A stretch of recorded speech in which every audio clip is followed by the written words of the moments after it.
علماء سے الفت ہے، دل میں جس کے پنہا مظلوم کی ہے آواز، ظالم کے لیے طوفان۔ منزل سے آگے بڑھ کر منزل تلاش کر، مل جائے تجھ کو دریا تو سمندر تلاش کر۔ ہر شیشہ ٹوٹ جاتا ہے پتھر کی چوٹ سے، پتھر ہی ٹوٹ جائے وہ شیشہ تلاش کر۔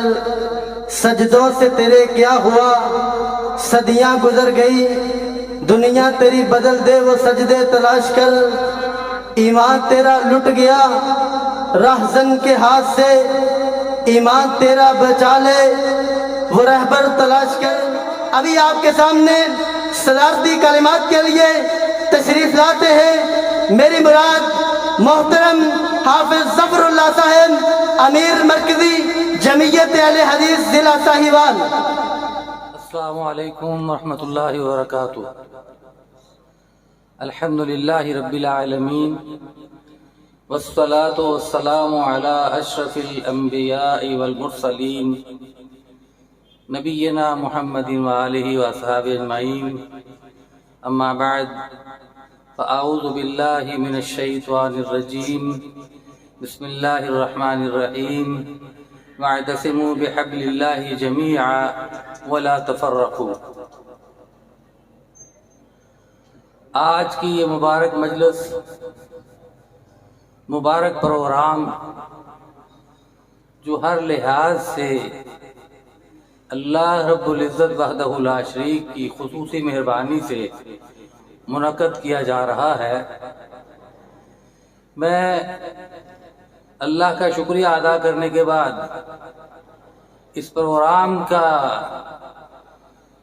جو انعقاد کیا گیا ہے، جن افراد کی طرف سے، جن اشخاص کی طرف سے، جن محترمین کی طرف سے، میں ان کا شکریہ ادا کرتا ہوں کہ انہوں نے ہمیں ایک موقع بخشا ہے کہ ہم اس سٹیج پہ اکٹھے ہو جائیں،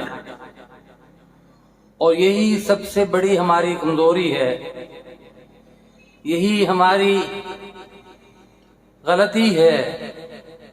غلطی کا نام میں نے لے لیا ہے، شاید یہ کچھ سخت لفظ ہو، لیکن یہ غلطی ہے کہ ہم اکٹھے نہیں ہوتے، جبکہ اللہ کا حکم ہے کہ واعتصموا بحبل اللہ جمیعا ولا تفرقوا۔ اللہ کی رسی کو مضبوطی کے ساتھ اکٹھے ہو کے تھام لیں۔ جب اللہ کی رسی کو اکٹھے ہو کے تھام لیں گے تو اس کی مدد جو ہے وہ شامل حال ہو جائے گی۔ یہ تفرقہ بندی، اس نے ہمارا حلیہ بگاڑ دیا ہے، اور جو اللہ کے نافرمان لوگ ہیں، جو نہیں چاہتے کہ اس اللہ کی زمین پہ اللہ کا نظام قائم ہو، وہ بہت خوش ہیں۔ آئیے ہم ان کو نامراد کر دیں، ہم ان کو مایوس کر دیں، ہم ایک پلیٹ فارم پہ اکٹھے ہو جائیں۔ ہمارا ایک پلیٹ فارم ہے، ہمارا ایک ہی منہج ہے، ہمارا رب ایک ہے، ہمارا پالنے والا ایک ہے، ہمارے دونوں جہانوں کے سردار صلی اللہ علیہ وسلم وہ ایک ہی ہیں، ان پہ ہمارا اتفاق ہے۔ بہت ہی پیارے انداز سے میرے بھائی، میرے بیٹے ارشد نواز صاحب نے 1947 سے لے کر کے آج تک کے سارے پروگرام، سارے جو نظام ہیں، سارے بڑے اچھے انداز سے پیش کیے ہیں، اور افسوس کہ یہ صرف اور صرف ہم سننے اور سنانے تک ہی محدود ہیں۔ کبھی ہم نے ہوش کے ناخن نہیں اجارے، کبھی ہم نے ہوش نہیں کی کہ کس طرح ہمیں راغب کیا جا رہا ہے۔ آئے میرے بھائیوں، میرے دوستوں، بزرگوں اور میرے شیوخ حضرات، اس بات پہ ہم غور و فکر کر لیں کہ ہمارا مقصد کیا تھا۔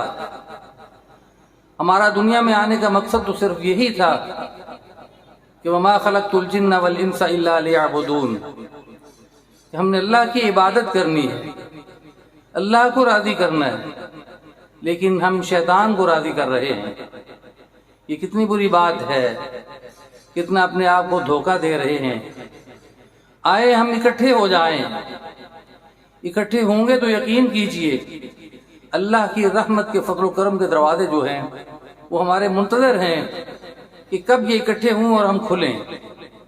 تو جب اکٹھے ہوں گے تو انشاءاللہ ہر طرف سے خیر و برکات کا نزول شروع ہو جائے گا. دیکھیے اسلام کے اوائل میں اس سے لے کر کے آج تک ہمارے اپنوں نے ہمیں دھوکہ دیا ہے. اپنوں نے دھوکہ دیا ہے. ہم ان کی چالوں کو نہیں سمجھ سکتے. ہم کبھی امریکہ کو اپنا دوست بنا لیتے ہیں, کبھی رشیا کو بنا لیتے ہیں, کبھی چائنا کو بنا لیتے ہیں. لیکن یہ بات یاد رکھیے الکفر ملت واحدہ, کفر جو ہے مسلمان کے مقابلہ میں ایک ہے. چاہے وہ شرق میں رہنے والا ہو, مغرب میں رہنے والا ہو, شمال میں ہو, جنوب میں ہو, مسلمان کو کبھی وہ پھلتا پھولتا نہیں دیکھ سکے گا. نہیں وہ برداشت کرتا کہ مسلمان عزت کے ساتھ, اکرام کے ساتھ, احترام کے ساتھ اس عارضی زندگی میں اپنا وقت گزار لے. تو اس لیے میری التجا ہے, میں یہ آپ سے التجا کرتا ہوں, آپ سے یہ تمنا بھی رکھتا ہوں, آرزو بھی میری یہی ہے کہ ہم اکٹھے ہو جائیں. جب ہم اکٹھے ہوں گے, یہ جو ہے ہمارا یہ فلاں ہے, یہ فلاں ہے, یہ میری مسجد ہے, تیری مسجد ہے, یہ فلاں ہے, یہ ساری چیزیں مٹا دیں, ابھی سے مٹا دیں, آج سے نہیں بلکہ ابھی سے مٹا دیں. جب ہم مٹا دیں گے تو انشاءاللہ دیکھیے اللہ کی رحمت کیسے ہمارے اوپر سایہ کر دے گی. میری دعا ہے کہ اللہ تعالی ہمیں, میں مختصر الفاظ میں یہی خیر الکلام ما قل و دل کے تحت انہی الفاظ میں اکتفا کروں گا کہ ہم اکٹھے ہو جائیں. اکٹھے ہونے میں برکت ہے. وآخر دعوانا الحمدللہ رب العالمین.